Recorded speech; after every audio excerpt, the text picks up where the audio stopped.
Buenos días. Más arriba. No, es que me toca.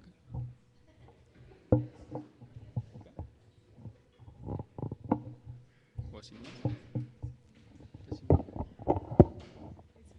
Por ahí. Sí, gracias.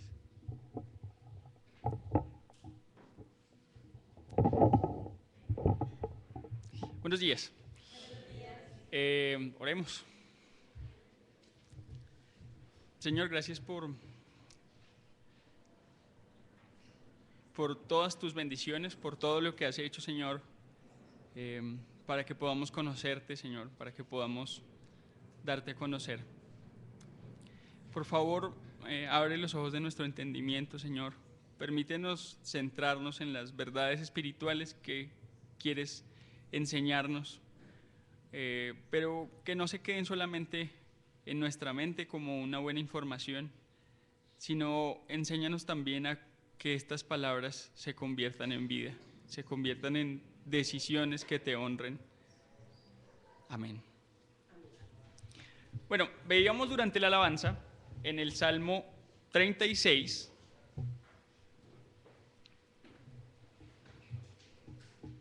veíamos algo de cómo se comporta Dios con el hombre y con la creación en general, ¿cierto? Miremos el versículo 8.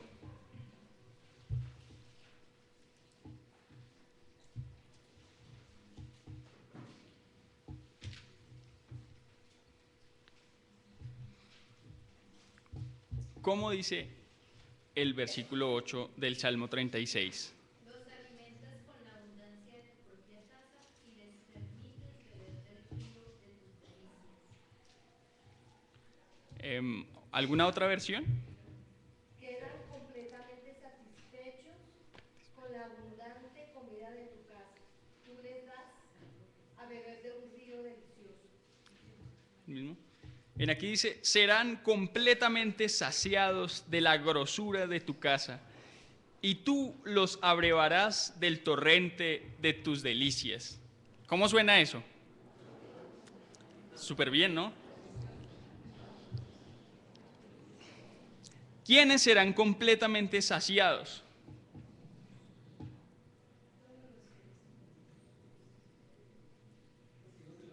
Versículo 7, ¿cierto?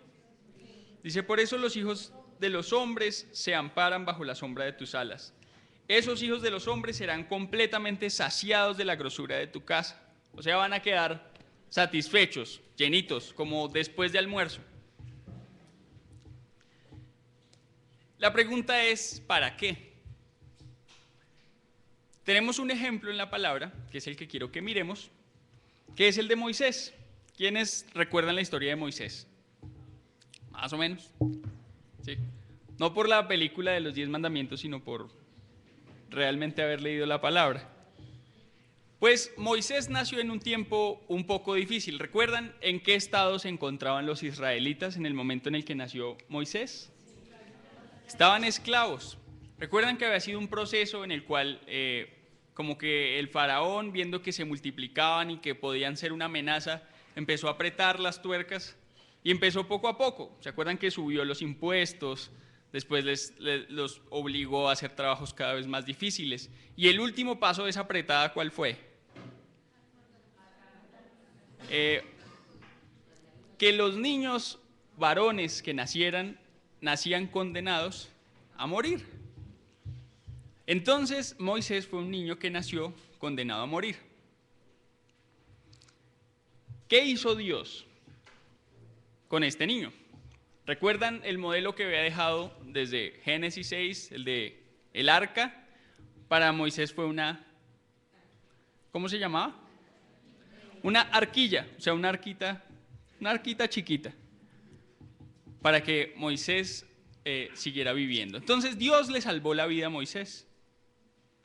Pero la vida de Moisés sigue. ¿Cómo era la familia de Moisés? ¿Dónde se crió? Es un poquito difícil de responder, ¿cierto? Parece que tenía como dos familias. El arquilla bajando, ¿quién sale a bañarse? la hija del faraón y la ve, lo manda a llamar y se da cuenta que el niño que está ahí es un niño hebreo y se mueve a compasión, ¿cierto? Eso es lo que dice la palabra. Entonces lo toma como su propio hijo y entonces le enseña las costumbres de los egipcios. ¿Qué dice la Biblia? La hermana se había quedado mirando a ver qué le iba a pasar la arquilla y entonces se acerca a la princesa y le dice, ¿usted necesita a alguien que le cuide a ese niño? Le tengo una persona precisa para ese trabajo, una nodriza, dice, pero en realidad era la propia mamá de Moisés. Entonces, ¿qué información recibió Moisés? La información de la historia de Dios, ¿cierto? Entonces imagínense un niño que nace condenado a muerte, Dios le salva la vida y le da una familia rica, por un lado, la de los egipcios, la del faraón, y por el otro lado le da a una mamá que lo cuida y lo ama y lo instruye, ¿cierto? ¿Cómo pinta la vida de ese muchacho? Como que iba bien negra y luego cambió mucho mejor. Bien, ¿qué clase de educación recibió Moisés? Según Hechos, dice que él aprendió toda la sabiduría de los egipcios y era poderoso en palabras y hechos. Este es Moisés, recibió la mejor educación disponible que había. Académicamente, también la mejor educación en el sentido de la palabra. Después, Moisés, teniendo en cuenta lo que sabía a los 40 años, ve que uno de los egipcios maltrata a uno de los hebreos y ¿qué hace? Lo mata. En Hechos 7, 25, nos dice qué era lo que tenía Moisés en mente. Vamos a mirarlo. 7:25.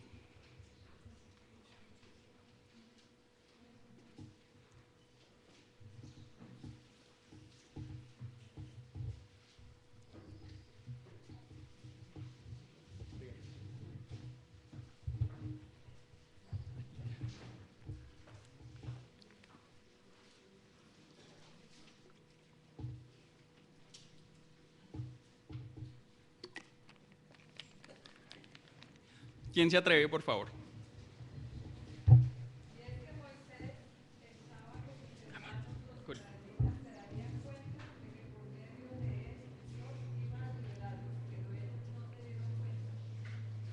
Bien. Después de pasar 40 años entre los egipcios y teniendo esa información acerca de un Dios que le había hablado a Abraham, ¿se acuerdan? Que le había dicho, el pueblo va a ser esclavo en tierra ajena, pero allá los voy a sacar, lo sabía, ¿no? Él decide, toma esa información y mata a un egipcio. ¿Él qué tenía en la cabeza? No, ¿ahí qué dice? Dice, en su cabeza, él creía que él era el Salvador, dice así. No, dice, él pensaba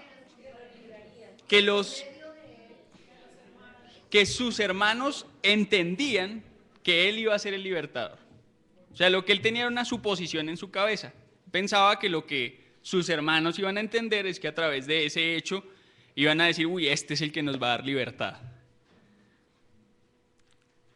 Fíjense que hemos hecho más o menos una lista de las cosas que hasta ese momento Dios le había dado a Moisés. Lo había salvado la vida, le había dado una familia rica, le había dado educación académica de calidad, bueno, la que estaba disponible, y una información correcta de Dios. Con todo eso que él tenía, mató a un egipcio y se expuso, según lo que vemos en Éxodo 3, a que el faraón intentara matarlo. Uno se preguntaría, ¿para qué Dios invierte tanto en un ser humano si al final va a tomar una decisión como esa? Ahora, no solamente fue un ratico, o sea, no solamente fue, lo mató y se fue. ¿Cuánto tiempo pasó en el exilio? ¿Cuánto tiempo pasó escapado? 40 años. ¿Usted se imagina a Moisés preguntándose durante esos 40 años, ¿para qué Dios me salvó la vida? ¿No habría sido mejor que me echaran al río como tal vez pasó con otros niños y ya, que se acabara el problema? ¿Para qué me dio la educación que me dio? ¿Para qué me dio todas esas cosas, esa lista que está ahí? ¿Para terminar cuidando las ovejas de Jetro?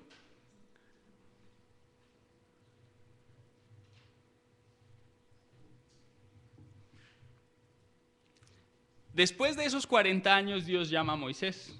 ¿Recuerdan? Desde la zarza, llama su atención y le habla y le dice, escuché a Israel, escuché el clamor de Israel y ahora, así como lo prometí, voy a librarte, voy a librarlos a través de ti. Vamos por favor, ahí estamos en Hechos 7:25, ¿cierto? Leamos por favor del 30 al 35.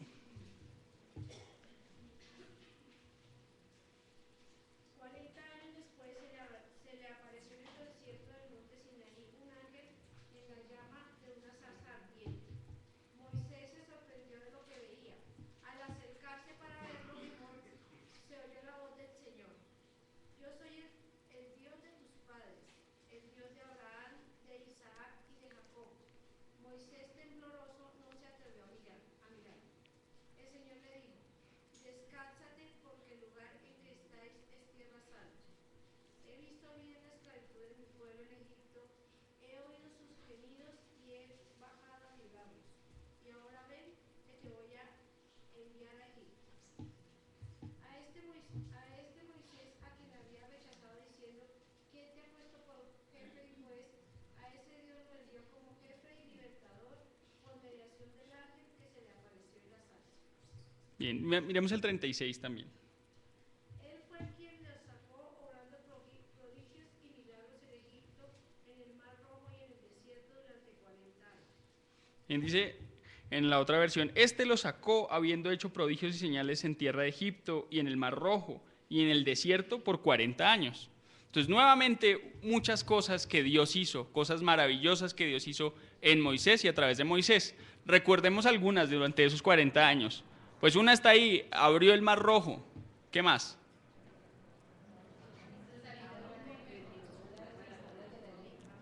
Dios les dio la ley. ¿Qué más? ¿Cómo fue eso? ¿Se acuerdan que habló? ¿Qué produjo eso en el pueblo? Un susto terrible. Cuando había sed, ¿qué hizo Dios? Hizo brotar agua de la roca. Y cuando había hambre, maná. Y también cuando se antojaron de carne, hasta que les salió. Bien. Cosas maravillosas que hizo Dios a través de Moisés y para el pueblo y para Moisés. Y pasan 40 años, ¿cierto? ¿Para dónde iban? La tierra que Dios había prometido a Abraham, a Isaac, a Jacob y que era para ese pueblo. ¿Y en qué parte de esa tierra le tocó vivir a Moisés? ¿En qué parte de Canaán? ¿No entró Moisés? ¿Cómo así? Pues algo no funciona en esta historia. Dios le salvó la vida a este hombre, ¿sí o no? Le dio una educación, le dio la información correcta. ¿Qué más? Le dio la vara de Dios por la cual muchas cosas maravillosas fueron hechas y al final no entró. Bueno, pero algo tuvo que haber quedado lo que él hizo, ¿no? Porque él estuvo sembrando en el pueblo, estuvo enseñándoles, estuvo mostrando la ley, ¿cierto? Miremos por favor de Deuteronomio 31, 14 al 29.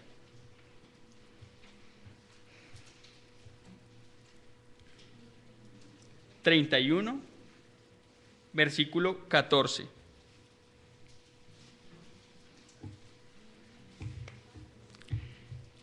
Voy a leer en esta versión. Dice así: luego el Señor le dijo a Moisés: ha llegado la hora de tu muerte. Llama a Josué y preséntate con él en el tabernáculo para entregarle mi encargo a Josué allí. Entonces Moisés y Josué fueron y se presentaron en el tabernáculo. Versículo 15. Así que el Señor se les apareció en una columna de nube que se detuvo en la entrada de la carpa sagrada. El Señor le dijo a Moisés: estás por morir y vas a reunirte con tus antepasados. Cuando ya no estés aquí, los israelitas comenzarán a rendir culto a dioses ajenos, los dioses de la tierra a la cual se dirigen. Me abandonarán y romperán el pacto que hice con ellos. Entonces mi enojo arderá contra ellos, los abandonaré, esconderé mi rostro de ellos y serán devorados. Pasarán terribles dificultades y en aquel día dirán: estas calamidades nos han ocurrido porque Dios ya no está entre nosotros. En esos días esconderé mi rostro de ellos debido a toda la maldad que cometen al rendir culto a otros dioses. Por tanto, escribe este canto y enséñalo a los israelitas. Ayúdalos a que lo aprendan para que me sirva de testigo contra ellos, pues los haré entrar en la tierra que juré dar a sus antepasados, una tierra donde fluyen la leche y la miel. Allí llegarán a ser prósperos, comerán todo lo que quieran y engordarán, pero comenzarán a rendir culto a otros dioses, me despreciarán y romperán mi pacto. Bien. Después de haber terminado, ya el Señor le dice: vas a morir. Ahora sí, ya no ocurrió en el río, pero va a ocurrir ahora. ¿Cómo se habrá sentido Moisés? Toda su vida, bueno, vamos por partes. 40 años en Egipto, ¿cierto? 40 años sirviendo, bueno, en esa parte que es lo que menos conocemos de Moisés, cuando se casó y cuando estuvo sirviendo para Jetro. Y ahora 40 años después se va a morir. Dígame si no es una pregunta sensata decir: ¿para qué todo esto? ¿Para qué Dios se puso a darme todo lo que me dio? ¿Para qué pasé por todo lo que pasé? ¿Cuál era el propósito de todo eso? ¿Cuál era el propósito de haber recibido tantos dones de Dios si la cosa iba a terminar así?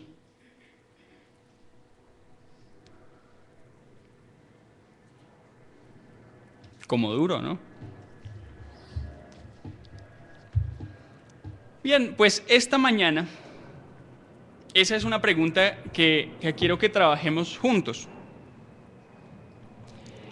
Porque en general nosotros le apuntamos a recibir de Dios muchas cosas buenas, bonitas. Invertimos parte de nuestro tiempo de oración en pedirle a Dios cosas. No solamente cosas materiales, pero también, no sé, salud. ¿Qué le piden ustedes a Dios en oración? Por la familia, que los guarde, que los cuide, que los bendiga. ¿Qué más? Señora, porque lo conozcan también. Y en algún sentido somos como el pueblo, lo que acabamos de leer ahí en Deuteronomio. Queremos entrar y comer y llenarnos. ¿No era eso lo que decía? ¿No era esa más o menos la promesa del Salmo que leímos? Comerán y van a quedar satisfechos. Pero necesitamos dar un pasito más allá y decir: ¿para qué? ¿Para qué estar satisfecho? Pues si Moisés hubiera hecho esa pregunta, ¿cuál sería la respuesta? ¿Para qué todas esas bendiciones? ¿Para qué Dios me mostró todo eso si al final solo voy a ver de lejos la tierra y ya sé que el pueblo después se va a olvidar de Dios?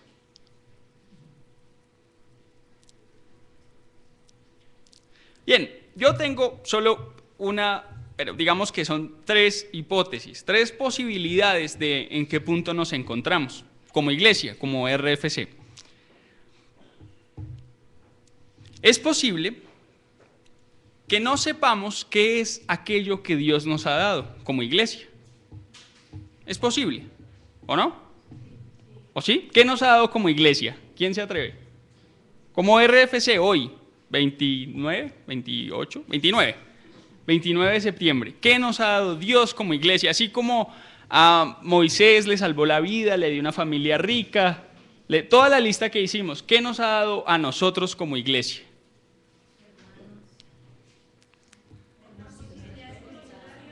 La posibilidad de conocer a Dios.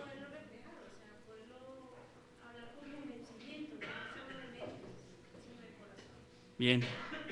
¿Será que si hacemos una encuesta todos decimos las mismas cositas? Bien, entonces esa es una posibilidad. Es posible que sepamos, también es posible que sepamos qué es lo que Dios nos ha dado. La otra posibilidad es que tal vez conocemos las palabras, esas palabras que dicen lo que Dios nos ha dado. Entonces, no sé, podemos decir, Dios nos ha dado de su pensamiento. Dios nos ha permitido acceder a los pensamientos eternos, santos de Dios. Ya sabemos qué significa la palabra soberano. Ya sabemos qué significa que Dios es fiel. Ya sabemos qué significan los atributos de Dios. Sabemos las palabras, pero tal vez todavía no hemos dado el siguiente paso para ver cómo esas palabras se aplican a la vida real. Entonces esa sería la tercera. 1. Tal vez no sabemos lo que Dios nos ha dado. 2. Tal vez conocemos las palabras que significan las palabras de lo que nos ha dado, pero no entendemos qué significan. O 3. Tal vez entendemos el significado en la teoría, pero como que todavía no bajan a la vida real, como que todavía no sabemos cuál es la aplicación. Esas son las posibilidades que les propongo. Y ahora sí vamos a ir a la parte, esta es como era la introducción, vamos a ir a la parte como gruesita del estudio de hoy. Nuestro texto central va a estar en la primera carta de Pedro, capítulo 1. Esa va a ser como la base. Y a partir de ahí vamos a encontrar conexiones en otros textos, pero ese es el centro.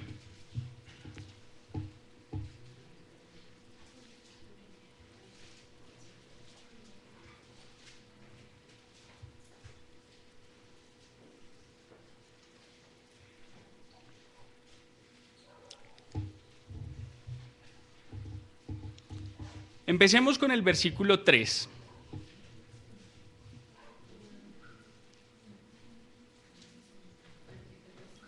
Entonces, primera de Pedro, capítulo 1, versículo 3. Dice así: bendito el Dios y Padre de nuestro Señor Jesucristo, que según su grande misericordia nos hizo renacer para una esperanza viva, por la resurrección de Jesucristo de los muertos. Hemos estado hablando durante las últimas semanas acerca del nuevo nacimiento. En este versículo 3 dice que el Señor sea bendito porque según su misericordia nos hizo renacer. ¿Cómo dice ahí? Bendito sea Dios, el Padre de nuestro Señor Jesucristo, que llevado de su gran misericordia nos ha hecho nacer de nuevo. Bien, en unas dice renacer, en otras dice nacer de nuevo. Entonces estamos hablando de lo mismo. Nos ha hecho nacer de nuevo. La pregunta es, ¿para qué? ¿Para qué nos dio un nuevo nacimiento? ¿Para qué nos hizo nacer otra vez?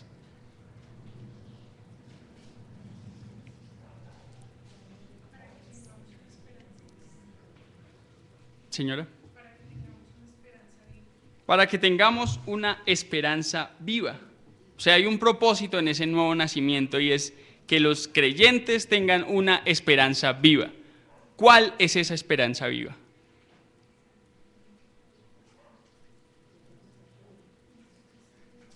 Pero sigue, ¿cierto? ¿Cómo dice el 4?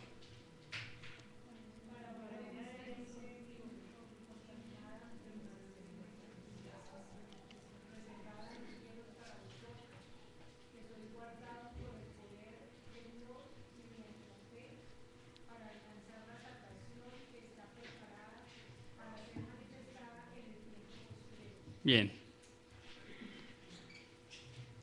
En estos 3 versiculitos parece que hay un tesoro increíble, algo que como iglesia necesitamos entender que Dios nos lo ha dado, entender su significado y pedirle misericordia a Dios para que nos enseñe cómo se vive eso, cómo es que se vive eso que está ahí. Hay 3 cosas que están mencionadas en este texto, pero increíblemente en otros textos. Increíblemente si no supiéramos que el Espíritu Santo estaba dictándole, a pesar de que eran hombres diferentes, a pesar de que estaban viviendo en sitios distintos. ¿Qué tres cosas están ahí? Pues en el versículo 3 está esperanza viva, ¿cierto? Nos ha hecho renacer, nos ha dado un nuevo nacimiento para una esperanza viva. Versículo 4, nos ha dado un nuevo nacimiento para una herencia, y esa herencia tiene unas características. ¿Cuáles son? Incorruptible, incontaminada, inmarcesible, ¿cierto? Y caminando hacia allá, versículo 5, somos guardados por el poder de Dios mediante la fe para alcanzar la salvación que está preparada para ser manifestada en el tiempo postrero. Tres cosas, según este texto, que Dios nos ha dado como iglesia: una esperanza viva, una herencia, y nos ha guardado por el poder de Dios. Esa sería nuestra listica, así como hicimos la de Moisés, la nuestra podría ser esta. Miremos por un momento Efesios 1, del 15 al 19.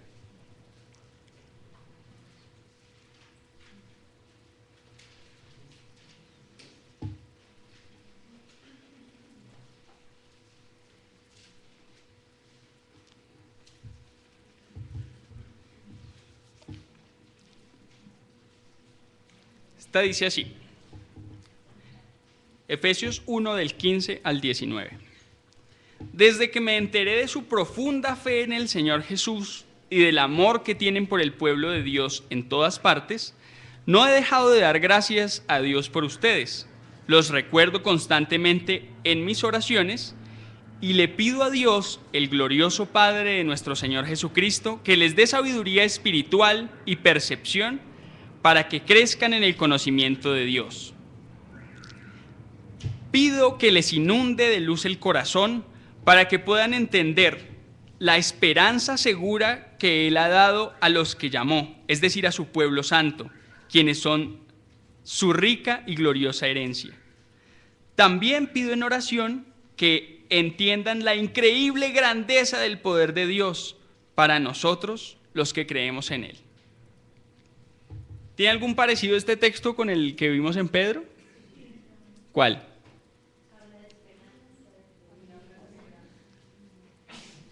¿Alguien quiere leer desde el 18 y el 19 en otra versión? Pido que Dios les ilumine la mente para que sepan cuál es la esperanza a la que han sido llamados, cuán gloriosa y rica es la herencia que Dios da al pueblo santo y cuán grande y sin límites es su poder, el cual actúa en nosotros los creyentes. Este poder es el mismo que Dios mostró con tanta fuerza y potencia. Bien. ¿Sí las vieron? Increíble, ¿no? En el mismo orden y todo. Dice, la oración de Pablo por los efesios es que Dios les dé sabiduría para que entiendan ¿qué? ¿Cuál es la esperanza? ¿Cuáles las riquezas de la gloria de su herencia? ¿Y cuál la supereminente grandeza de su poder para con nosotros, los que creemos? Como que hay algo importante ahí, ¿no les parece? Bien. En realidad, para el día de hoy, la idea es que miremos solamente una de esas tres, que es la esperanza viva a la que hemos sido llamados. ¿Cuál es esa esperanza y qué produce en nosotros? Miremos entonces, por favor, Colosenses 1:5.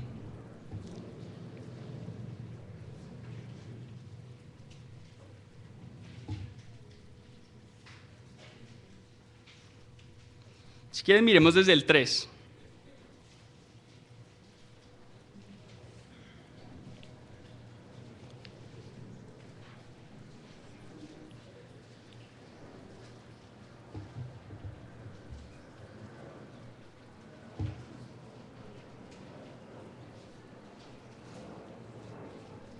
Bien, ¿quién me hace el favor? Colosenses 1, 3 al 5.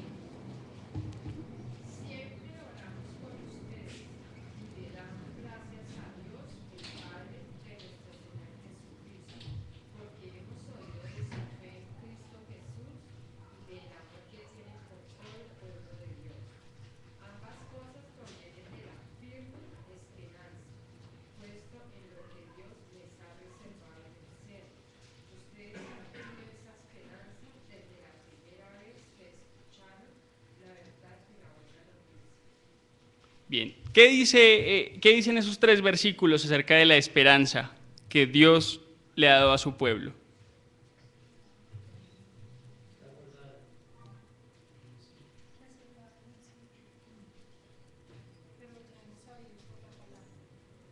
Señora. Dice que está reservada, pero que ya sabemos algo por medio de la palabra. O sea, hay información sobre esa esperanza y está en la palabra. Bien, esa es una buena base. Ahí hay algo más, si se dan cuenta, leyendo desde el versículo 3. En esta versión dice, siempre oramos por ustedes y damos gracias a Dios, el Padre de nuestro Señor Jesucristo. Versículo 4, porque hemos oído de su fe en Cristo Jesús y del amor que tienen por todo el pueblo de Dios. Ambas cosas, ¿cuáles cosas? La fe y el amor. ¿Qué pasa con ambas cosas? Provienen de ¿qué? De la firme esperanza puesta en lo que Dios les ha reservado en el cielo. ¿Siente usted que no ama a sus hermanos como debería? ¿Cree que debería por lo menos saberse el nombre? ¿Por qué cree que todavía no somos una comunidad que se preocupe por las necesidades de los otros? Hablando aquí adentro, o sea, por saber qué hace cada uno y en qué le puede ayudar. ¿Será que nos hace falta profundizar en esa esperanza? 2 cosas dice, la fe y el amor, ¿cierto?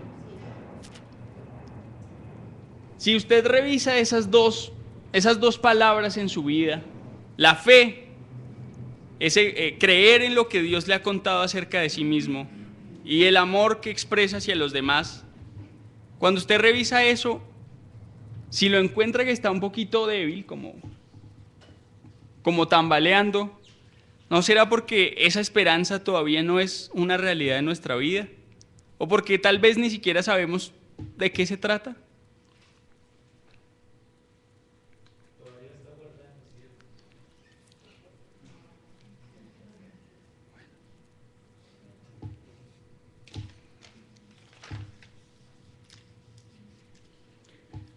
Volvamos entonces a Pedro,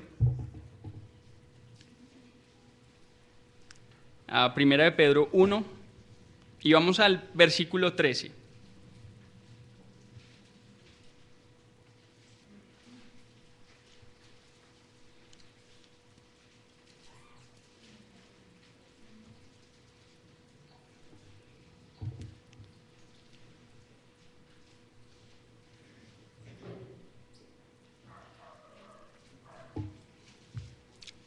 ¿Quién me ayuda, por favor? Así que piensen con claridad y ejerciten el control propio. Pongan su esperanza en la salvación inmerecida que recibirán cuando Jesucristo sea revelado al mundo.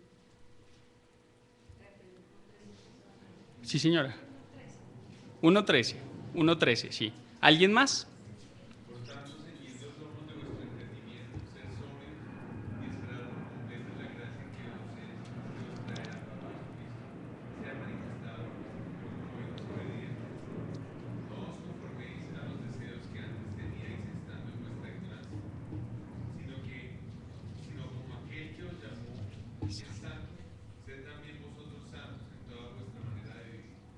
Gracias. Está hablando de esperanza también, ¿cierto? Esperad, en esta dice esperad por completo. En esta otra dice, pongan su esperanza en la salvación inmerecida que recibirán. ¿Algo que uno espera es algo que ya tiene? Es algo que no está, que no es evidente, que no está ahí.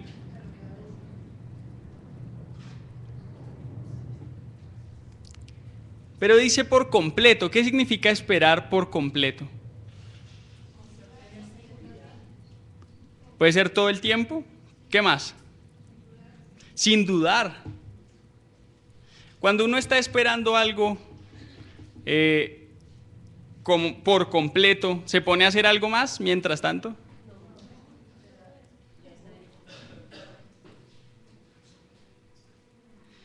Pero dice que esperen en una palabra ahí como rara. ¿Esperen en qué? En la gracia. ¿Cómo así?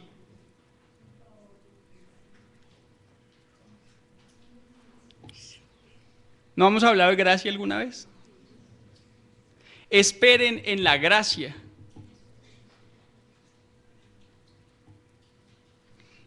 En esta dice, pongan su esperanza en la salvación inmerecida, que recibirán ¿cuándo? Entonces, ¿cuál es esa gracia? ¿Cuál es ese regalo o esa salvación inmerecida que vamos a recibir cuando Cristo sea manifestado? ¿Cuál es?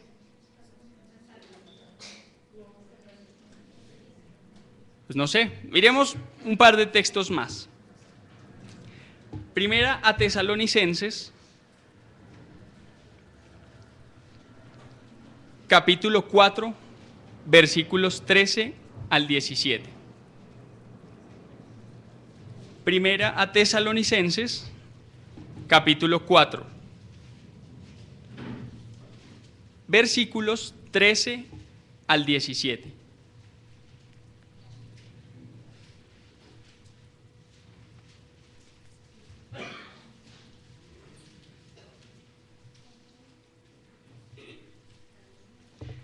En esta dice así: tampoco queremos, hermanos, que ignoréis acerca de los que duermen, para que no os entristezcáis como los otros que no tienen esperanza.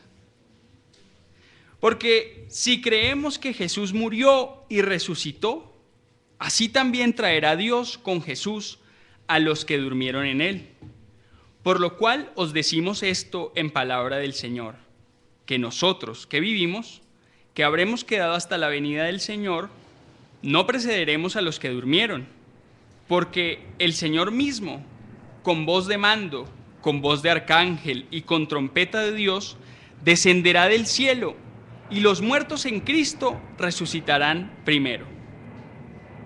Luego nosotros, los que vivimos, los que hayamos quedado, seremos arrebatados juntamente con ellos en las nubes para recibir al Señor en el aire, y así estaremos siempre con el Señor. Por lo tanto, alentaos los unos a los otros con estas palabras.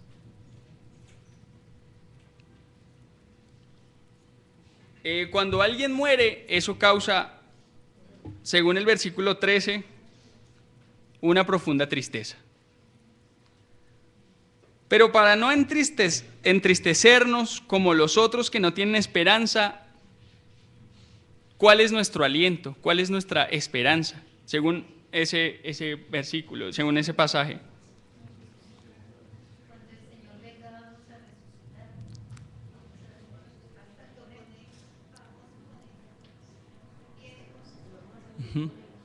Ahora, ¿es eso cierto para nosotros en nuestra vida? ¿Es eso cierto para nosotros como iglesia hoy?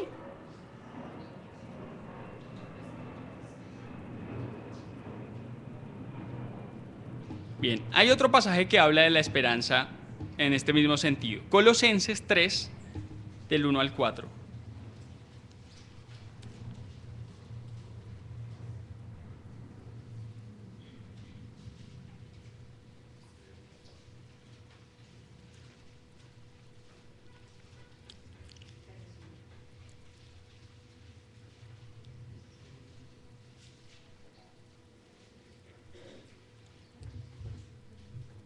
¿Lo tienen? Colosenses 3. Dice así: Si pues habéis resucitado con Cristo, buscad las cosas de arriba, donde está Cristo, sentado a la diestra de Dios. Poned la mira en las cosas de arriba, no en las de la tierra, porque habéis muerto y vuestra vida está escondida con Cristo en Dios. Cuando Cristo, nuestra vida, se manifieste, entonces vosotros también seréis manifestados con Él en gloria.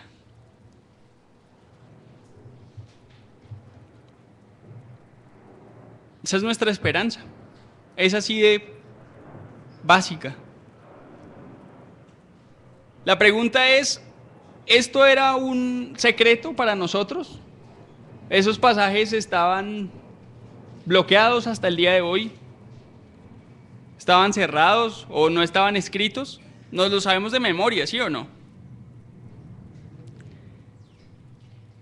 Luego, parece que la primera hipótesis como que se descarta. Sí sabemos que eso es parte de lo que Dios nos ha dado. La siguiente es, ¿en realidad entendemos el significado de la esperanza? ¿Entendemos el significado de que Cristo viene otra vez? ¿De que participaremos de su gloria? ¿Eso está claro en nuestra mente? Es como raro, ¿cierto? Es como difícil. O sea, nosotros entendemos de otras cosas. Nosotros entendemos de cómo está el país, de cómo está la situación de las barras bravas, pero esto es una verdad central en nuestra vida. O sea, esto es una cosa por la que nos preocupamos. La esperanza que Dios nos ha dado de ser renovados en nuestro cuerpo también, en nuestro espíritu que ya es, y en nuestra alma cada día.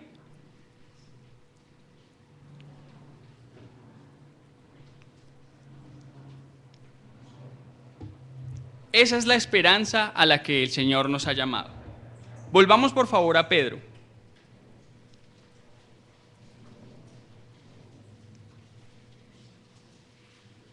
Primera carta de Pedro,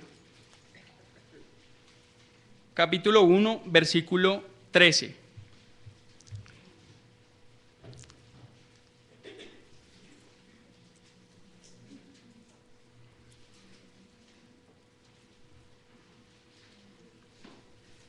Primero, miremos el versículo 3 un momento. Dice que según la grande misericordia de Dios nos hizo renacer para una esperanza.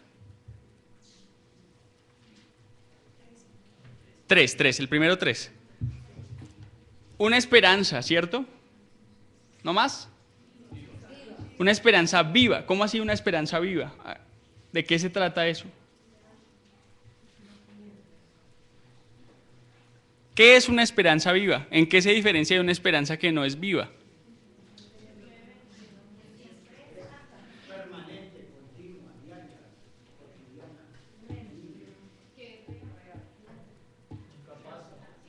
Nunca pasa, está ahí, es bien. Esa es la esperanza, ¿sí o no? Miremos el 13 ahora sí. ¿Cómo dice? Por eso estén preparados y usen de su buen juicio. Pongan toda su esperanza en lo que Dios en su bondad les va a dar cuando Jesucristo aparezca. O sea que el que tenga esa esperanza va a actuar. Porque basados en esa esperanza, dice, primero, ciñan los lomos de su entendimiento. ¿Cómo así? ¿Hay que amarrarse una cosa en la cabeza? La otra versión dice, piensen con claridad y ejerciten, sean sobrios, ejerciten el dominio propio, el control propio. Para poder permanecer en esa esperanza, para poder vivir en esa esperanza y para que esa esperanza sea viva, hace falta que estemos mentalmente preparados. Que, según una versión, mantengamos la sobriedad. ¿Cómo así la sobriedad?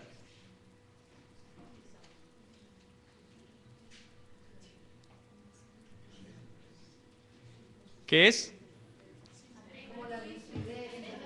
La lucidez. ¿Un borracho piensa con claridad? ¿Un borracho ve las cosas como son? ¿Un poquito más bonitas? ¿No?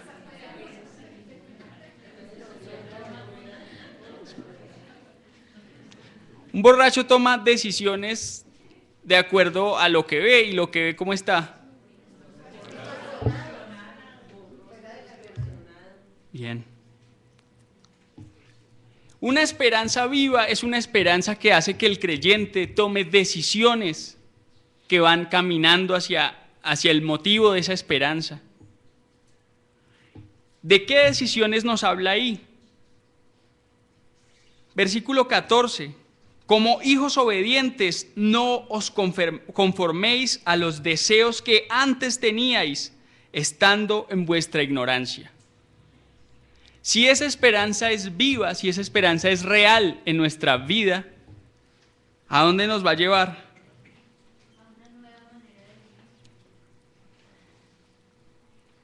¿Será que hay deseos de antes que todavía están vigentes? ¿Cómo cuáles?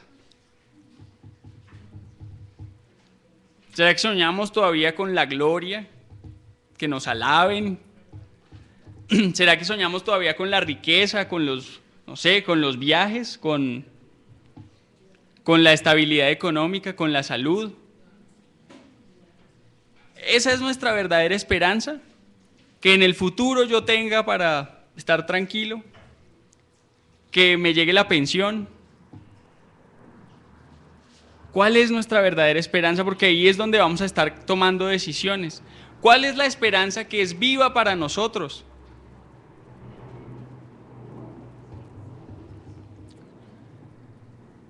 Pues caminando en esa esperanza es que Dios le dice al hombre eso que dice ahí. Como hijos obedientes, no se conformen a los deseos que tenían antes, cuando eran ignorantes, sino como aquel que os llamó es santo, sed también vosotros santos en casi toda vuestra manera de vivir. Perdón. En toda vuestra manera de vivir. ¿Cuáles son todas las maneras de vivir? ¿Cuáles son todas las áreas de la vida de un hombre? No sé.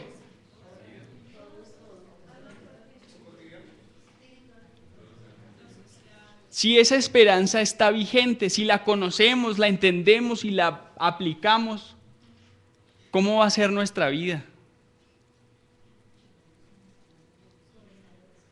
Santa. No quiere decir que Dios no nos vea santos ya, porque es que esa santidad, ¿de qué depende? Nuestra santidad, nuestra justicia depende de que el Señor Jesús haya sido santo y justo, sin mancha, para que su sacrificio valiera. Pero es que aquí habla de algo más. Aquí habla es de en toda vuestra manera de vivir. ¿Es posible que somos santos delante de Dios, pero aún así pecamos? Aún así, hoy tomamos decisiones en contra de la naturaleza de Dios. Aún así, codiciamos. Aunque Dios nos ve santos y nos perdona cuando nos acercamos reconociendo eso, que Él es santo y que nosotros hemos pecado, pero que Cristo, por su santidad, por su vida impecable, valió como un sacrificio perfecto. Pero es que esa no es la idea. La idea no es que sigamos otra vez, un ratico al mundo y ya vengo otra vez a que me perdonen. La idea es que nos mantengamos firmes en la esperanza a la que nos llamó.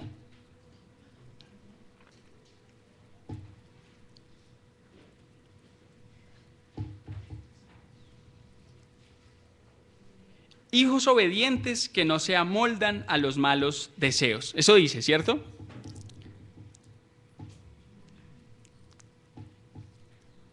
¿Se acuerdan de Moisés? ¿Qué hizo Moisés? Hebreos 11, 24 al 25.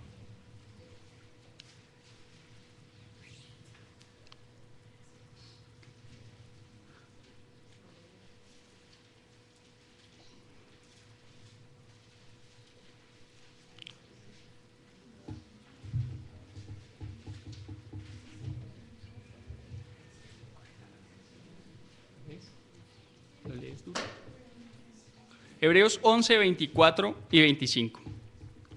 Por la fe, Moisés, ya adulto, renunció a ser llamado hijo de la hija del faraón. Prefirió ser maltratado por el pueblo de Dios a disfrutar a los efímeros placeres del pecado. Por la fe Moisés, cuando ya era grande, ¿qué dice? ¿Qué decidió? En la otra dice rehusó, ¿no? Rehusó a ser llamado hijo de la hija del faraón. ¿Por qué? ¿Qué tenía en la mente? ¿Qué dice? ¿Cómo dice ahí el versículo?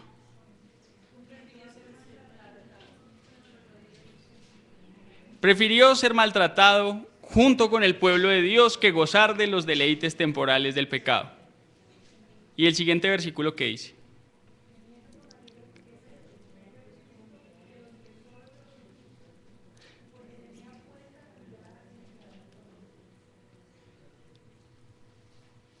Moisés recibió cosas físicas, cosas materiales, ¿sí o no?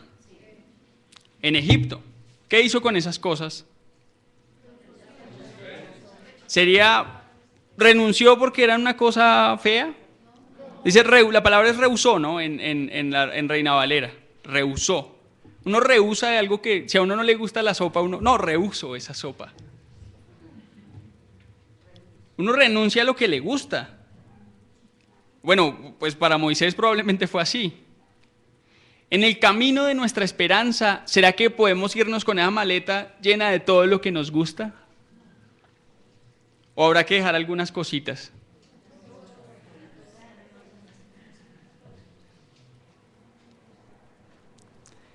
Como hijos obedientes que no se amoldan a los malos deseos que tenían antes cuando eran ignorantes. Bien. Volvamos a Pedro, por favor.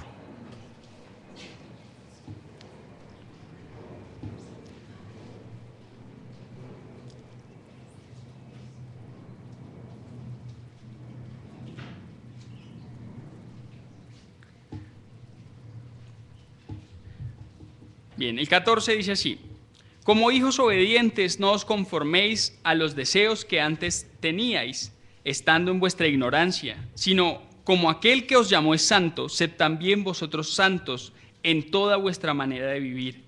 Porque escrito está, sed santos, porque yo soy santo. Y si invocáis por Padre aquel que sin acepción de personas juzga según la obra de cada uno, conducíos en temor todo el tiempo de vuestra peregrinación. ¿Cómo así? Que se conduzcan con temor durante el tiempo de su peregrinación. ¿Alguien tiene otra versión de ese pedacito? Versículo 17. Si ustedes llaman Padre a Dios, que juzga a cada uno según sus hechos, y sin parcialidad deben mostrarle reverencia durante todo el tiempo que vivan en este mundo.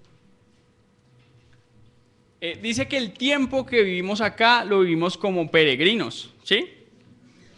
En la otra versión dice, así que tienen que vivir con un reverente temor de Él mientras sean extranjeros en la tierra.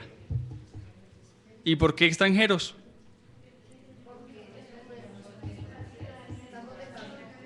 ¿Y por qué estamos de paso? ¿De dónde sacan eso? Yo nací acá, yo nací en la tierra, en Bogotá.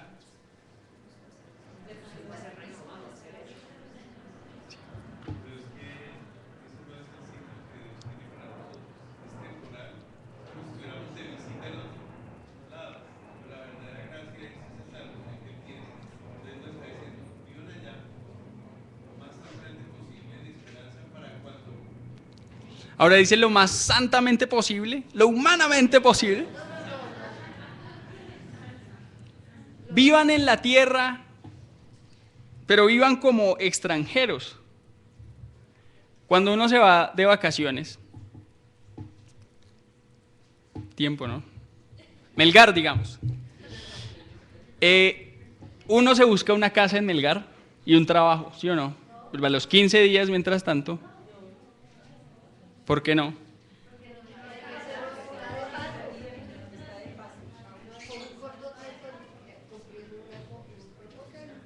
descansar, ¿sí? Piscinear, cumpliendo el propósito de piscinear. Mientras eso pasa, uno no se busca un trabajo, no se busca una casa, no busca un colegio para los niños.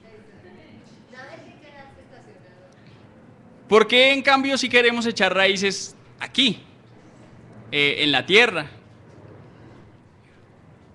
En algún salmo dice algo así como, le ponen sus nombres a sus tierras, porque es como que quieren seguir, que su nombre siga cuando ellos ya estén muertos.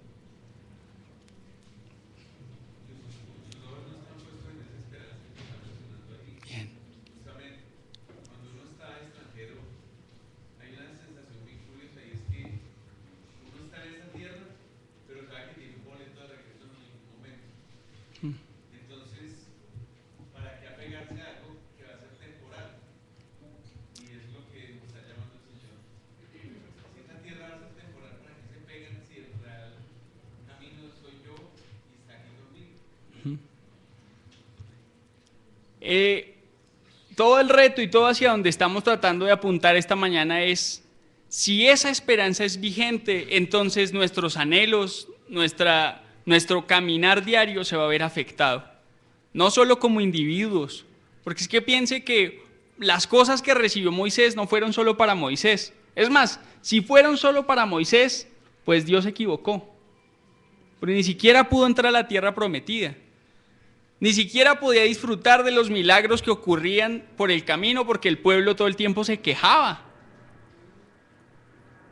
Dios proveyó maná, increíble, ¿sí o no? Maná para que la gente comiera. ¿Y qué dijo la gente del maná? Estamos fastidiados. Dios podrá seguir bendiciéndonos día tras día, que nos suban el sueldo, que trabajemos, nos bajen el tiempo de trabajo, que nos agranden la casa, que nos bajen los impuestos, que gane nuestro equipo de fútbol, que los niños se gradúen con honores. ¿Pero de eso se trata? Si nuestra esperanza está allá, todas esas cosas van a servir es para que el camino hacia allá no solamente nos haga sentir bien a nosotros, sino que aunque nosotros nos sintamos mal, otros puedan verlo a Él y caminar por donde vamos y tengan la misma esperanza que tenemos. Eso es lo que dice Pedro, los invito a que le echen un ojito más allá de lo que miremos hoy. Pero sigue.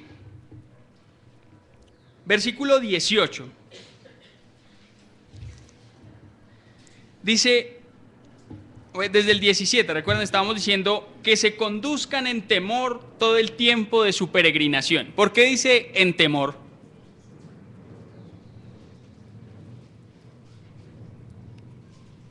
Esa es bien rara, ¿no? Si tenemos una esperanza allá adelante.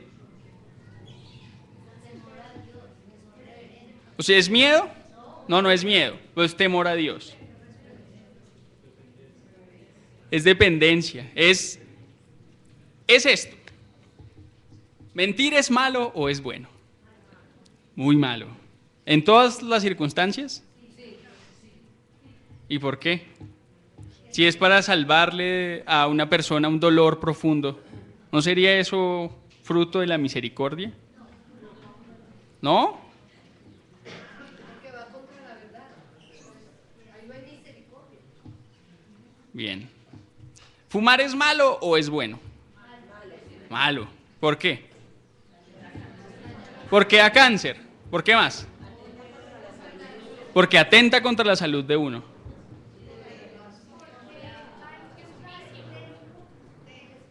Porque daña el templo. Es como coger y grafitear aquí ahorita cuando salgamos. ¿Qué más? ¿Por qué fuma la gente?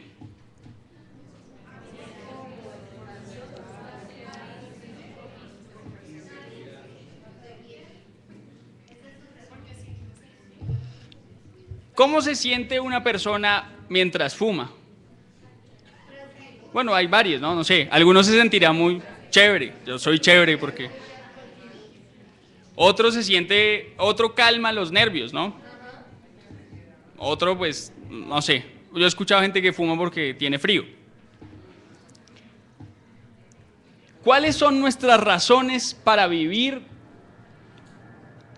casi la ley que tenemos como creyentes? Pues nuestras razones a veces son que es malo. Mentir es malo, pero cuando nos dicen no, pero es que es para que el niño no sufra. Ah, bueno, entonces ahí sí, ahí toca permitirlo para que no sufra. Pero las razones en Dios no son argumentos en favor y en contra y a ver qué pesa más. Las razones en Dios son Dios mismo, son la naturaleza de Dios. La mentira va en contra de la naturaleza de un Dios que es luz y es verdad. Si alguien fuma porque eso lo hace sentir seguro y tranquilo, ¿por qué debería dejar de fumar? Porque le da cáncer.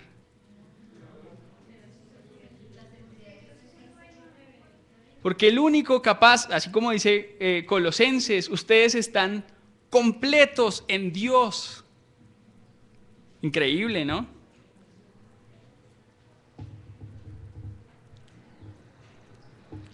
Viviendo en temor, dice así, ¿no? Todo el tiempo de nuestra peregrinación. Viviendo conscientes de quién es Dios para caminar según lo que Dios es. No según los argumentos del mundo, no según las líneas que nos presenta el mundo. Versículo 18.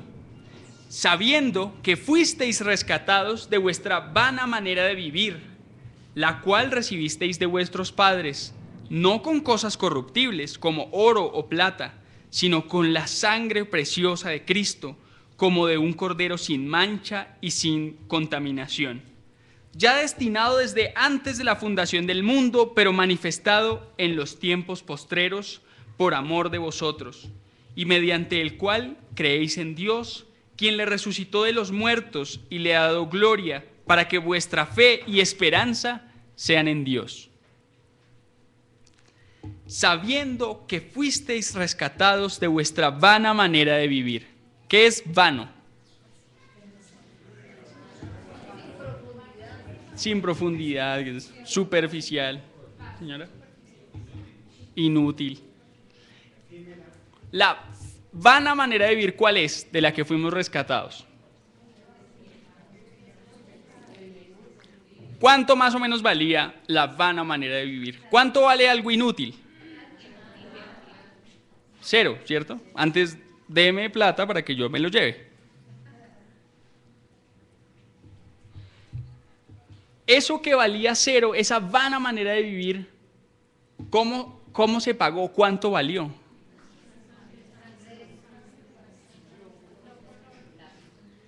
No se pagó esa vana manera de vivir, no se pagó con cosas que se corrompen como el oro o la plata, sino con ¿qué? ¿Cuánto vale la sangre de un hombre que nunca pecó? Una sangre que nunca debió ser derramada, según la ley. Nunca.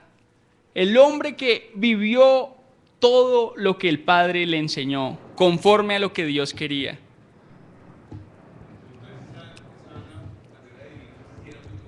Valía para Dios. Ajá.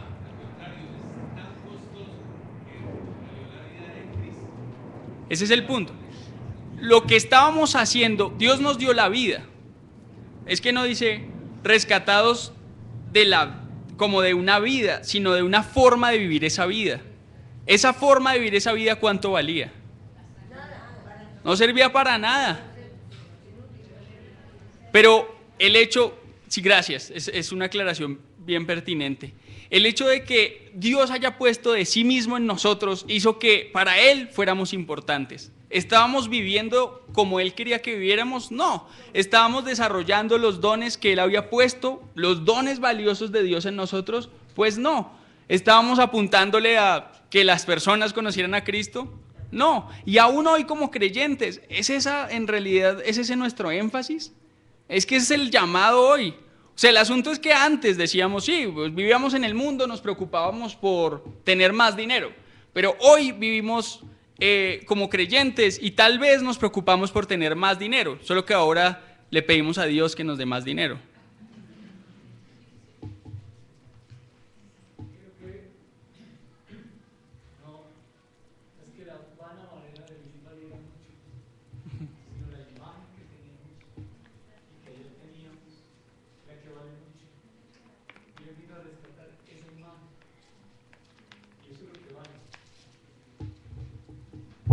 De acuerdo.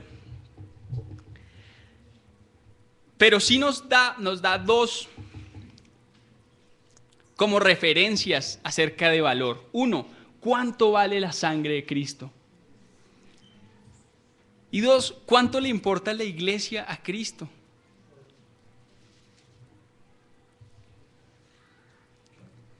Si la esperanza es viva en nosotros, si esa esperanza de la gloria que viene, de un Cristo que viene por segunda vez, se hace viva en nosotros, ¿cómo vamos a caminar? Vamos a caminar de una forma diferente, mirando algo diferente. Si entendemos que hemos sido rescatados por un precio muy alto, ¿cómo vamos a vivir esa vida que fue rescatada sin propósito?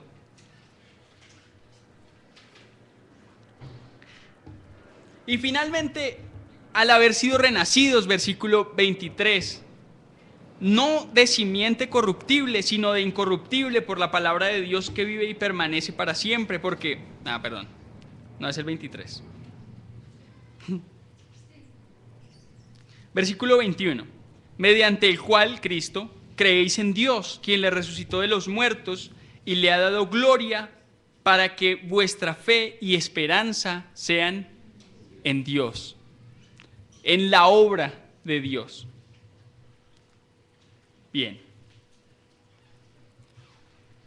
Dios nos ha dado una esperanza viva. Esa esperanza viva requiere una responsabilidad de vivir actuando, así como leímos, con inteligencia, tener la mente preparada, sobria, con dominio propio, para que podamos vivir como hijos obedientes que no se conforman a los deseos de este siglo.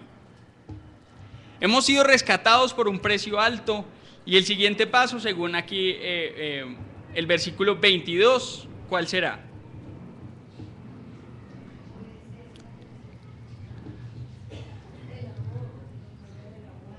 Dice, habiendo purificado vuestras almas por la obediencia a la verdad, mediante el Espíritu, para el amor fraternal no fingido, amaos unos a otros entrañablemente de corazón. En la otra versión dice, al obedecer la verdad, ustedes quedaron limpios de sus pecados.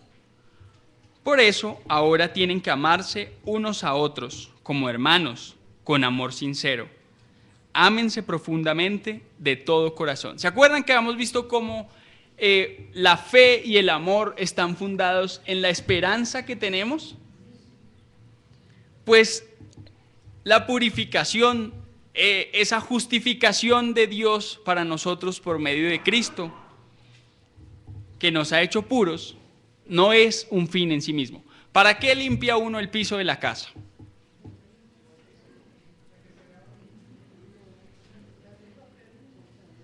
¿Esa es una pregunta difícil?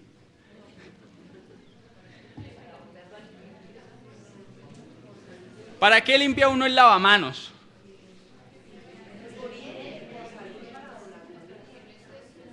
Para salud, para que... Bien.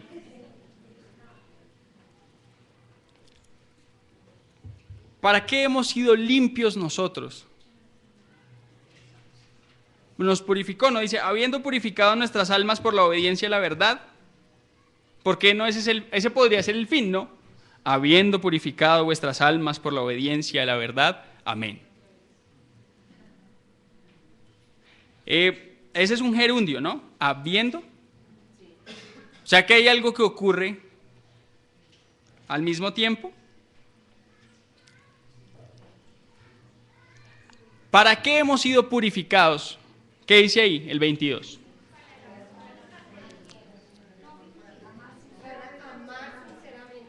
Para poder amar.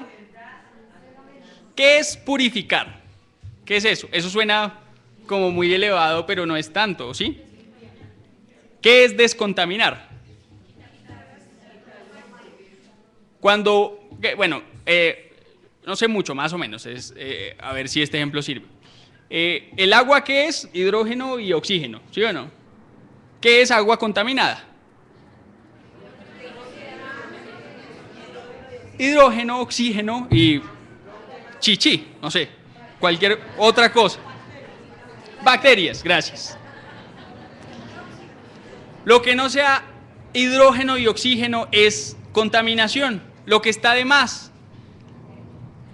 Un elemento que solamente tiene átomos de ese elemento es ese elemento en estado puro, o una molécula en estado puro. Espero, me perdonan si estoy descachándome.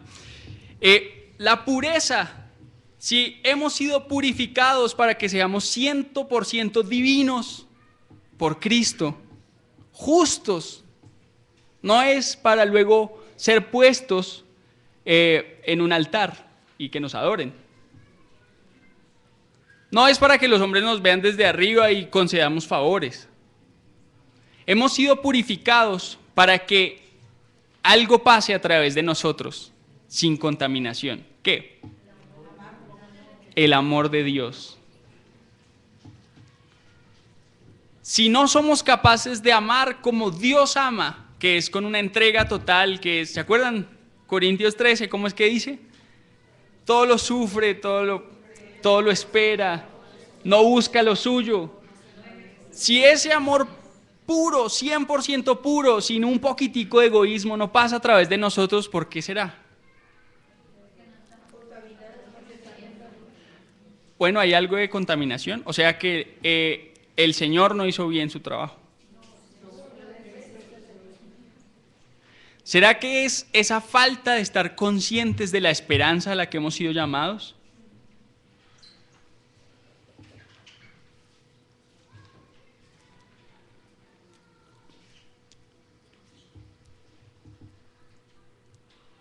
Entonces necesitamos saber más acerca de esa esperanza. No solamente saber más, sino entender más.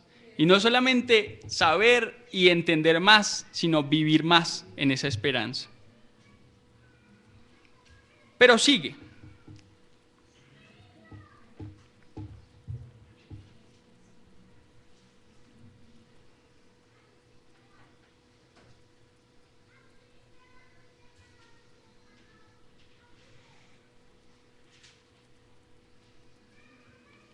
Capítulo 2, por favor. Sí, señora. Primera de Pedro, capítulo 2.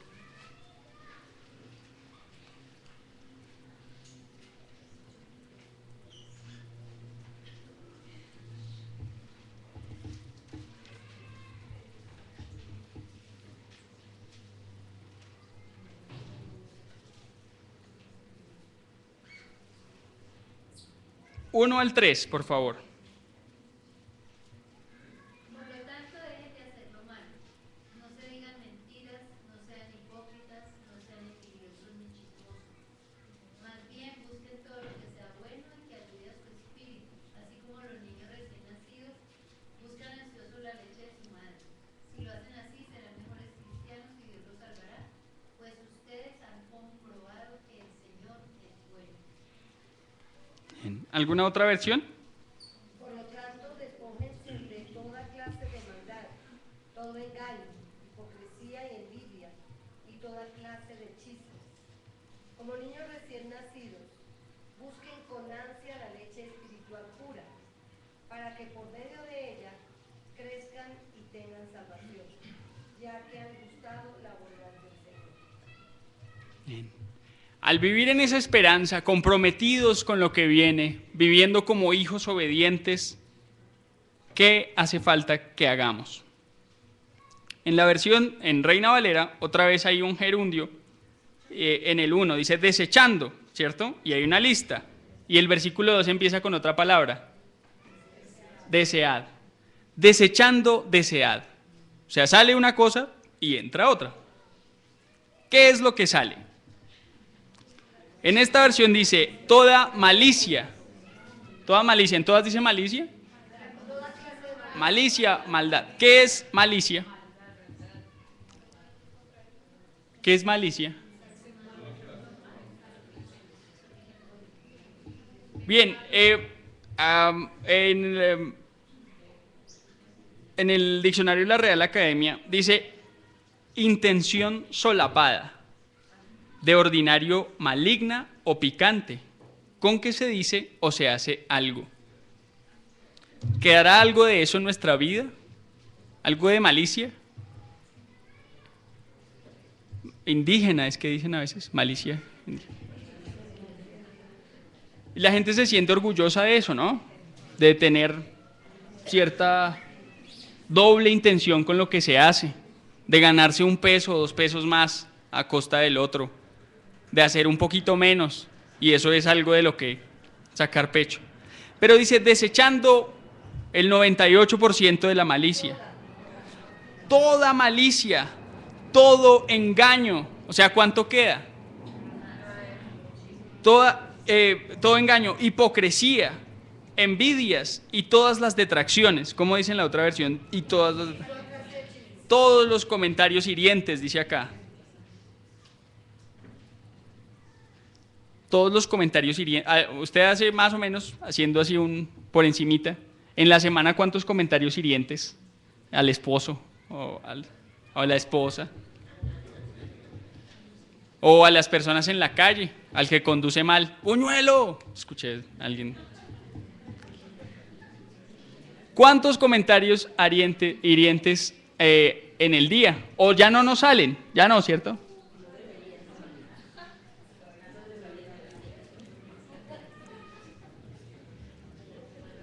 ¿Hipocresía en la iglesia, en RFC? ¿Hipocresía?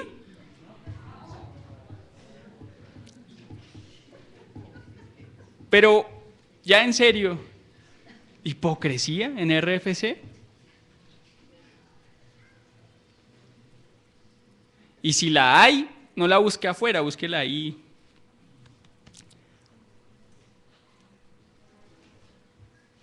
Búsquela adentro, a solas con Dios, y pida perdón, pues al Señor.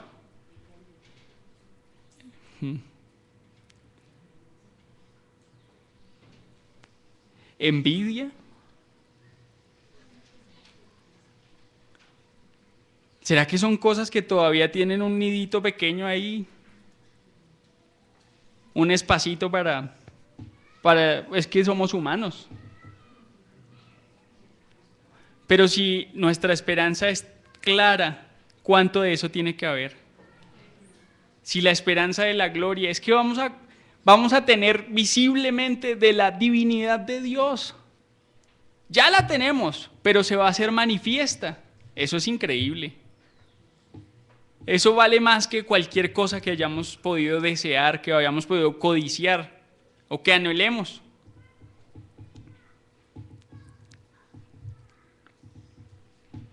Y luego dice, desead, ¿cierto? Desechando eso, ahora deseen, anhelen.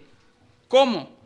Como niños recién nacidos, la leche espiritual no adulterada.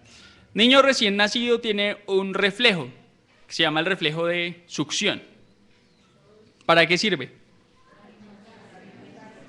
Pero es un reflejo, ni siquiera es, o sea, no dice, tengo hambre. No. Es un reflejo. La interpretación que le está dando Pedro es para que nos demos cuenta de de qué forma es que se desea esa leche espiritual. Un niño con hambre, ¿cuánto le dura un tetero? Antes toca es frenarlo para que no se ahogue, ¿sí o no? Deseen como niños recién nacidos la leche espiritual no adulterada. ¿Para qué esa leche? Para estar satisfechos, llenitos, gorditos. Para que crezcan. ¿Cuánto tiempo llevamos tomando de esa leche espiritual no adulterada? 100% sacada de la palabra de Dios. Domingo tras domingo y a veces entre semana y sábados y convenciones. ¿Cuánto hemos tomado de esa leche? ¿Pero ha sido para crecimiento? Sí, claro que sí. Si no, entonces el Espíritu Santo, ¿qué está haciendo? Pero la pregunta es, si no tenemos firme esa esperanza, eso que comemos, pues ya nos llena por un tiempo, de pronto la compartimos con alguien, pero hasta ahí llega. Pero está dispuesta para que crezcamos para salvación. Y termina diciendo, ahora que ustedes han gustado, que han saboreado de la bondad del Señor, de la benignidad del Señor. ¿Es la palabra, la lectura de la palabra, una actividad que desarrollemos con verdadera necesidad? ¿Con deseo? ¿O es una cosa que hacemos de forma rutinaria el domingo? Miremos por un momento Colosenses 3:16.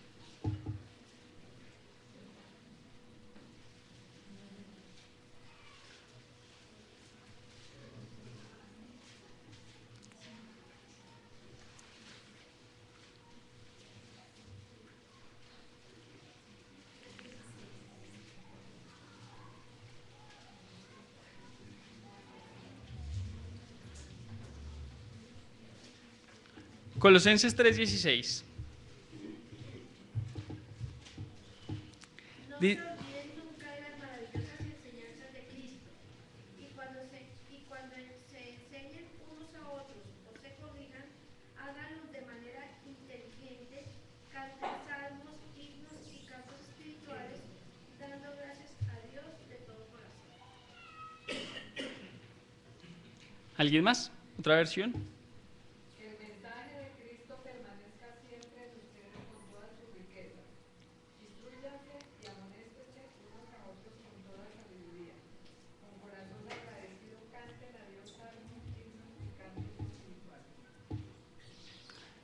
¿La palabra que Dios nos ha dado es solamente para nuestro propio crecimiento? Pues según este versículo es para el crecimiento de la iglesia. Pero volvemos a lo mismo. La esperanza que Dios nos ha dado nos va a llevar a amar al otro. Al amar al otro, lo que Dios me ha dado lo voy a compartir con el otro. Pero si no lo conozco, ¿cómo sé qué le sirve? ¿Cómo sé qué le puedo dar?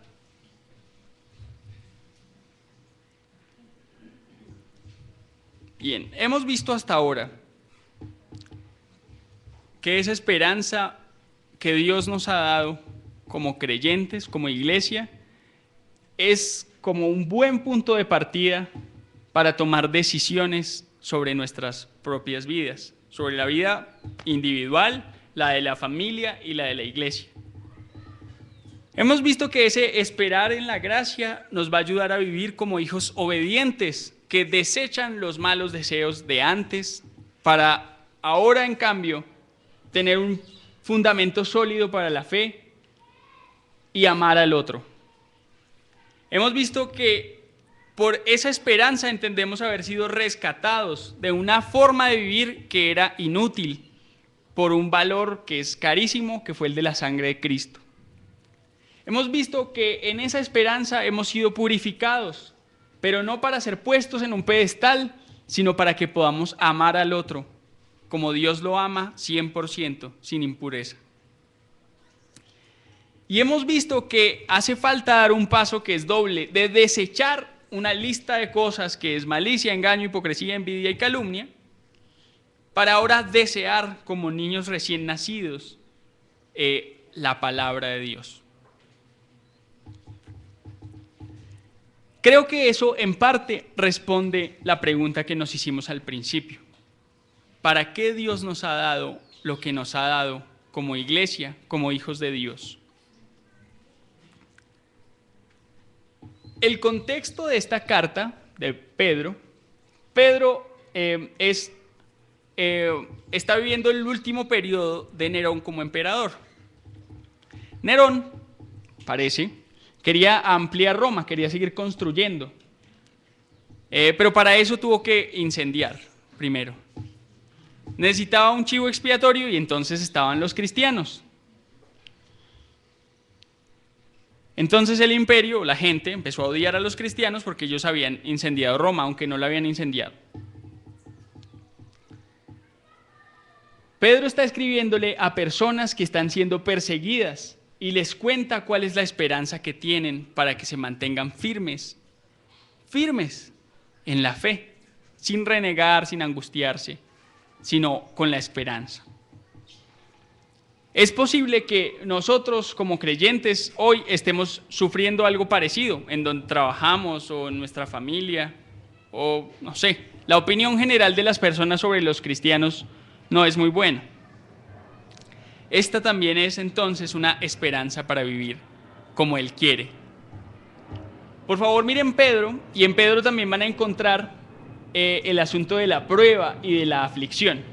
Ahora, si usted está ahí, si está en la prueba y en la aflicción, digamos, el último pasaje que quiero que miremos es el de Hebreos 12, 2 al 3.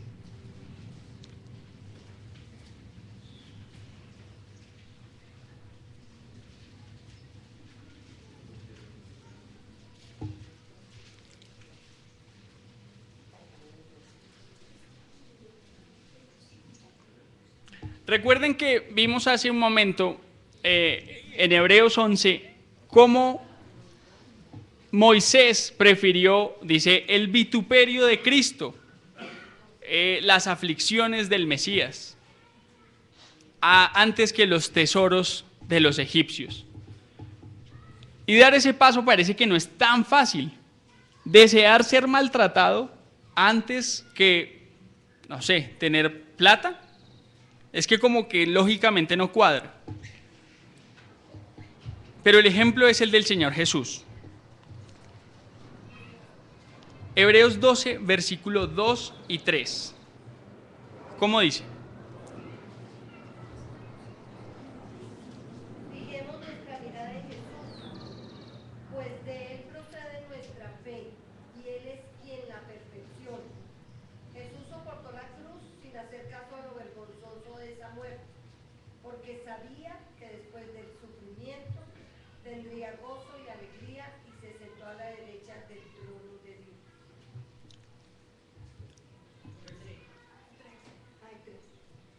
Por lo tanto, mediten en el ejemplo de Jesús, que sufrió tanta contradicción de parte de los pecadores. Por eso, no se cansen ni se desanimen. ¿Se imaginan a Moisés lidiando con un pueblo rebelde 40 años? Y que al final Dios le diera la noticia de que se iban a rebelar allá adentro, de que iban a romper la ley. Eso es como para cansarse y darse por vencido. Eso dice ahí. Pero el Señor Jesús, que tenía contacto con Dios, necesitó esperanza. Él necesitaba algo a que apuntarle.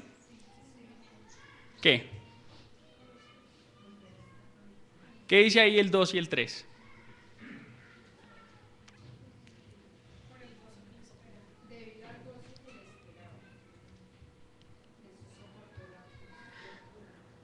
Dice, el cual por el gozo puesto delante de él. ¿Qué quiere decir delante de él? Había un gozo adelante. ¿Cómo hacia adelante? Señor, en la eternidad. Está hablando de tiempo, no habla de espacio, no dice delante en su nariz, no dice así. Adelante era en el futuro, por el gozo puesto adelante en el futuro. ¿Qué hizo hoy en el presente, según ese pasaje? Por el gozo puesto delante de él, sufrió la cruz. ¿No le dolió? Sí le dolió. Sufrió la cruz, pero dice menospreciando el oprobio. ¿Qué es menospreciar?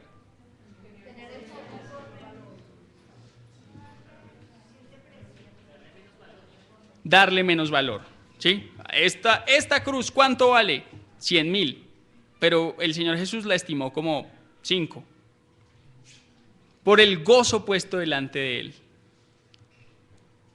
Fíjense que fue así para él como es para nosotros. Es más, para él fue más difícil. Eso es lo que dice el 3. Consideren a aquel que sufrió tal contradicción de pecadores contra sí mismo, para que su ánimo no se canse hasta desmayar. En la otra versión dice,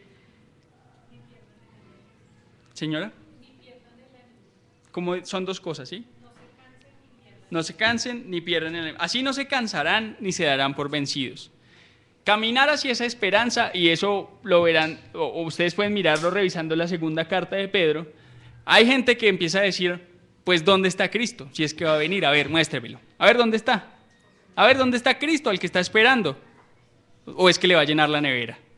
A ver, ¿dónde está? ¿Ya le arregló su problema? A ver, ¿dónde está? Si es que es todopoderoso.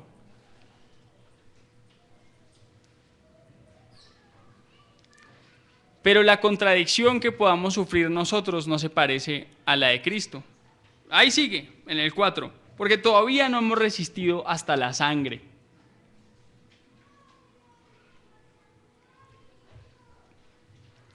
Si tenemos una esperanza puesta, y si esa esperanza es como la que Cristo tenía, la esperanza de la gloria, la esperanza del gozo eterno, necesitamos tomar decisiones hoy para caminar, como veíamos hace unas semanas, dignamente, como esa esperanza se merece, como ese Dios tan bueno se merece.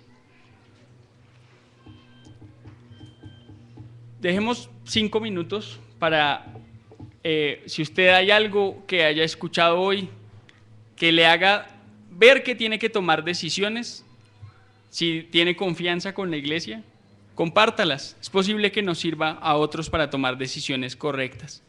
Si algo de esa esperanza o de tener conciencia de esa esperanza nos lleva hoy a tomar decisiones de la vida diaria, entonces por favor ayúdenos, cuéntenos que es tal vez parte de lo que necesitamos para caminar como iglesia, caminar hacia donde Dios quiere.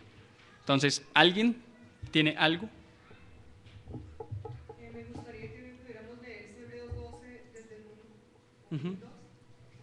Por lo tanto, ya que estamos rodeados por una enorme multitud de testigos de la vida de la fe, quitémonos todo peso que nos impida correr, especialmente el pecado que tan fácilmente nos hace tropezar, y corramos con perseverancia la carrera que Dios nos ha puesto por delante. Y luego sí está en 2, que dice que esto lo hacemos al fijar la mirada en Jesús, el campeón que inicia y perfecciona nuestra fe, debido al gozo que ésta representaba. Ahora está sentado en el lugar de honor junto al trono de Dios. Piensen en toda la hostilidad que soportó por parte de pecadores. Así no se cansarán ni se darán por vencidos. Bien. Nancy Sara.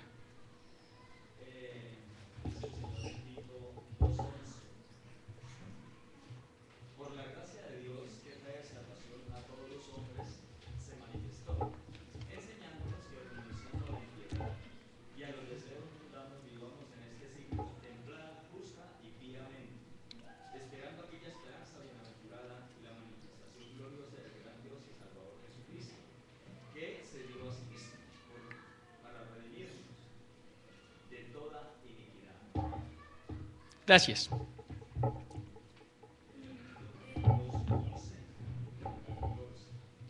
veo ahí, o sea, viendo las partes que David nos mencionaba, la parte cuando dice que Moisés decidió porque sabía que Dios le daría su premio, ¿no? Luego vamos a la parte donde dice Pedro, dice, pues estar atentos y piensen bien lo que van a hacer. Luego dice la hermana Rubia, también hay una acción. Y también nos pone como ejemplo la acción que hizo el Señor Jesús. O sea, pues hay debe ser una actitud de actuar, no es una Pues actitud de que tengamos cosas en la mente y que el buen deseo ni nada, sino que nos insta a que debemos actuar, así como Moisés decidió, o sea, él no quedó ahí pensando, ¿será que?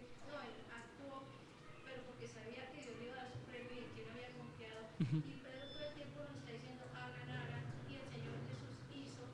Entonces es lo que yo pienso que Dios me está diciendo a mí hoy, o sea, no es tanto saber o escuchar, sino actuar, sabiendo que ahí hicieron una tierra nueva, que hay algo aquí también.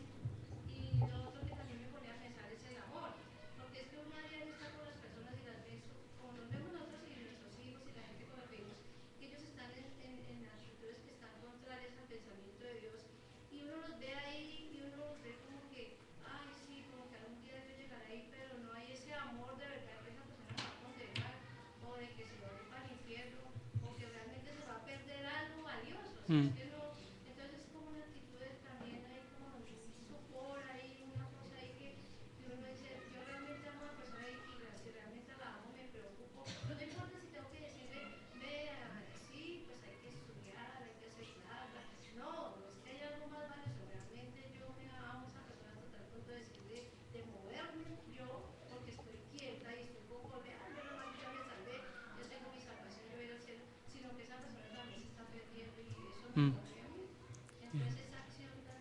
Así es. ¿Alguien más se siente así? O sea, ¿alguien más siente como que está como quieto, como dormido, como que tiene la esperanza pero guardadita ahí? Yo creo que yo me siento así, harto. Donde trabajo y donde me muevo, como que, pues sí, o sea, sí. Pues sí, soy cristiano. Pero ¿qué evidencias hay o cómo estoy viviendo apuntando hacia allá? ¿Cómo es que esa esperanza de verdad es viva?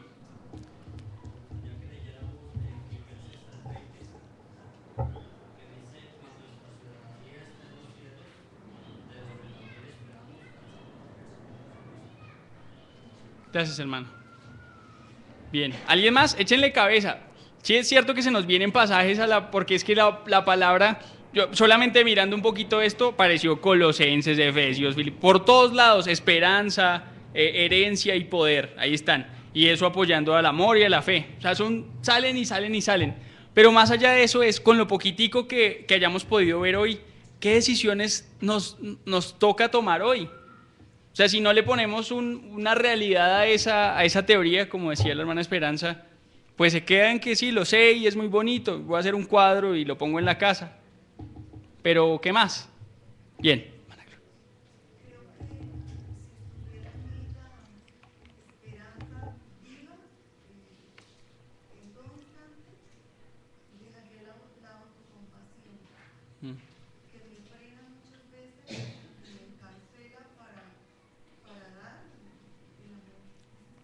Qué bonito.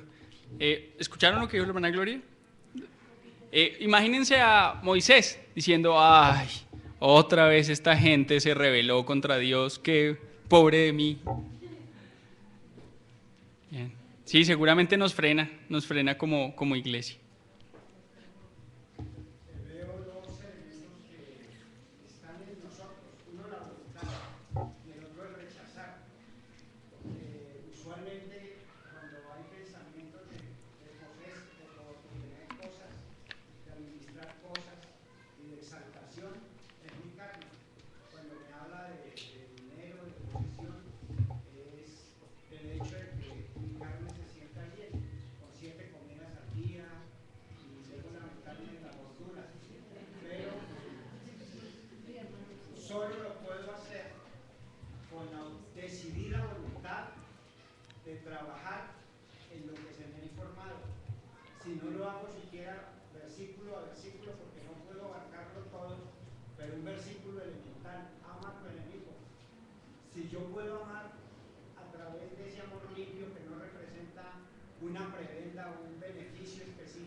Para que no lo idolatraran.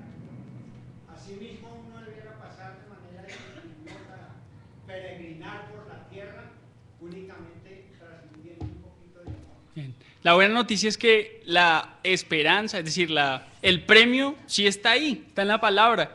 O sea, uno no trabaja para que alguien le dé a uno, pues eso debería ser así. Pero sí, trabaja para que el premio que Dios puso ahí se haga real. Y es que si ese premio fuera real para nosotros, nuestra vida sería distinta. Eso es a lo que quisiera que fuéramos caminando como iglesia. Bien, ¿alguien más?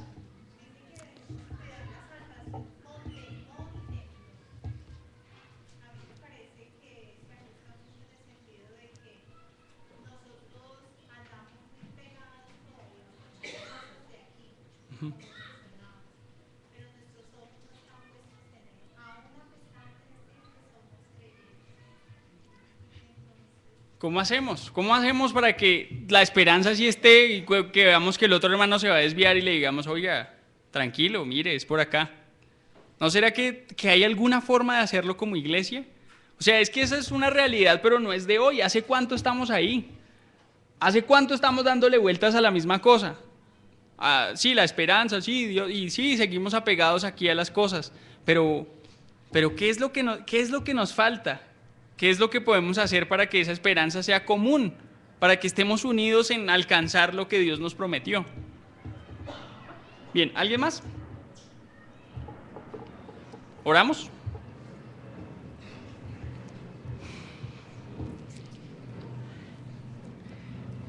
Señor,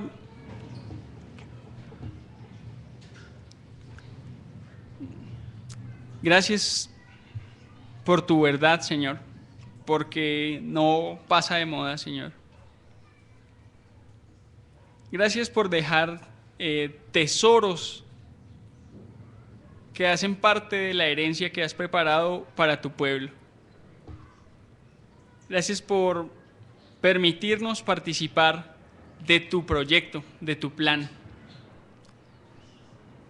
Enséñanos, Dios mío, a invertir toda nuestra vida en el cumplimiento de tu propósito, Señor, apuntándole a la esperanza que nos dejaste. Ayúdanos como hermanos y ayúdanos para que podamos ser conscientes como iglesia de una esperanza que es real, de un hecho inminente que es que volverás, y aunque no tengamos todos los detalles, aunque no sea completamente claro para nosotros, el hecho de que podremos compartir tu gloria o tener la gloria que tienes. Enséñanos a caminar cada día conscientes de la gran responsabilidad de ser un hijo tuyo en esta tierra. Enséñanos a administrar los recursos que nos has dado en pos de agradarte a ti, Señor. Enséñanos, Dios mío, cuáles son esos tres punticos que revelas en tu palabra, pero enséñanos a verlos en la vida cotidiana, Señor. Enséñanos los detalles de esa esperanza a la que nos has llamado. Enséñanos en qué consiste esa herencia que no se puede contaminar y que no se marchita. Y haznos conscientes del poder con el que nos guardas. Ayúdanos a vivir estas hermosas verdades, no solo en la soledad de nuestra personalidad o de nuestra familia, sino también como iglesia. Te agradecemos tu paciencia, Señor, y tu amor para enseñar. Amén.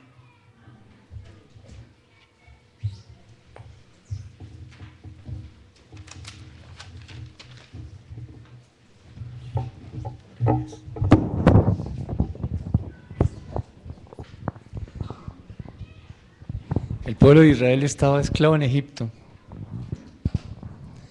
Dios lo saca y le promete una tierra visible. Les da un líder. Ellos tenían la esperanza de llegar. ¿Sabían de la tierra? Claro que sabían. Pero preferían y recordaban, es mejor estar donde estábamos antes. ¿No será que nos pasa así? ¿O sea que todavía recordamos el ayer y nos parece que es mejor? Los israelitas querían volver a Egipto. ¿Dónde estaba la esperanza de ellos? ¿Se perdió? Pero sí estaba delante la tierra, pero ellos la perdieron. Es más, ¿recuerda que fueron y reconocieron la tierra? Y aún así no creyeron. Hemos visto milagros, hemos visto cosas, y aún así no creemos que tenemos que amar a Dios y amar al prójimo. ¿Qué nos falta, como decía David? ¿Qué nos hace falta? Uno podría decir, bueno, si ellos hubieran tenido la oportunidad de regresar a Egipto y volver a salir, ya sabiendo todo eso que ha pasado, ¿qué creen que hubiera pasado?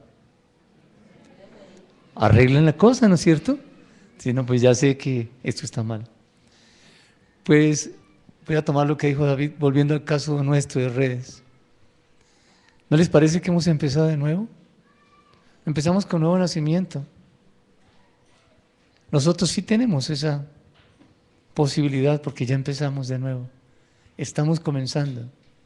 Dios nos ha dado otro aire. Y mensajes como estos son los que necesitamos en la iglesia porque nos invientan. Decía, desechando, ¿para qué? Para desear. ¿Desear qué? La palabra. Si alguien no desea la palabra, ¿qué está pasando? No ha desechado. Bien, estamos en una nueva etapa. Que Dios nos ayude a vivir esa etapa nueva. Sí hay una esperanza. Y podemos continuar, y vamos a caminar, y vamos a hacerlo de manera diferente. Para nosotros, como comunidad, hay un nuevo aire. Y gracias a Dios por eso. ¿Alguien necesita un sobre? Levante su mano. Este próximo martes continúan las clases para los padres y los facilitadores a las 9 de la mañana con Carlos y Nancy. Y el sábado también, sí, a las 9 de la mañana. Los que asistieron el martes continúan el martes y los del sábado continúan el sábado. Martes 9 de la mañana, sábado 9 de la mañana, estudio cronológico de cómo enseñarle a los niños las escrituras. Bien.